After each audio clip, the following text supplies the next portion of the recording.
When you think of football royalty, true royalty, one name just hits different. Paolo Maldini. For a quarter of a century, the man was AC Milan, but his story, his legacy, it's really a tale of two completely different halves. The first is about his flawless, almost mythical career on the pitch, and the second, well, that's a much more complicated and honestly, a much more controversial story that took place in the boardroom. So that's the big question we're digging into today. How does a guy like that, a figure who is so universally loved, a man who seemed to be perfect as a player, how does he get fired from his dream job as a director at the club he gave his life to? The answer, it turns out, reveals a huge clash not just inside a football club, but really inside the soul of modern football itself. Okay, so first things first. To really get why his firing was such a shock, you have to understand the legend of Paolo Maldini, the player. We're not just talking about a great career here, we are talking about the absolute blueprint for what a one-club man and a world-class defender should be. Just look at this timeline. The sheer length of his career is just staggering. He made his debut at 16 years old, back in 1985, and didn't hang up his boots until he was 41 in 2009. That's 25 seasons playing at the absolute top of the game. He didn't just play, he won, and he led through completely different eras of football. It's unbelievable.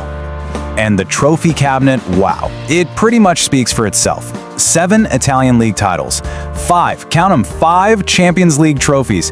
And for so much of that time, he was the captain, the leader, the guy who is the absolute heart and soul of the club. His legacy as a player is, and I'm not exaggerating here, truly immortal. But even perfection has its limits. The one major trophy that he never got his hands on was the World Cup with Italy. He came agonizingly close, especially in that 1994 final. It's kind of this small, humanizing little footnote in what was otherwise a flawless career on the pitch. So all of that legendary status set the stage perfectly for his second act. 9 years after he retired, Maldini made his grand return to Milan. Not in his boots, but this time in a suit as the club's technical director. And the mission was clear: take all that genius he had on the field and translate it to the boardroom. So what does a technical director actually do? Well, to put it simply, they're the architect. They're in charge of the whole footballing side of the club, from signing new players to building a squad that fits a long-term vision. It is a massive, massive job. And Maldini, he came in with a really clear plan. See, Milan didn't have a bottomless pit of money, so he had to be smart. He focused on finding those hidden gems, those undervalued players, building a young and hungry squad, and, maybe most importantly, bringing back that winning mentality that the club had lost for over a decade. And boy, did his plan work. It was brilliant. He brought in players who became absolute superstars. We're talking Theo Hernandez, Rafael Leao, Mike Maignan. These weren't just good signings. These were game-changing, club-defining transfers that became the new foundation of AC Milan. And the payoff? It was huge. In 2022, Milan won the Serie A title, the Scudetto, for the first time in 11 long years. Maldini, the architect, had done it. He delivered. It really seemed like his second act was going to be just as legendary as his first.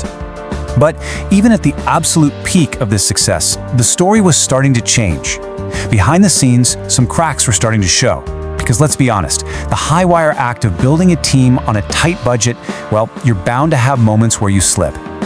Now, to be perfectly clear, his overall record was fantastic.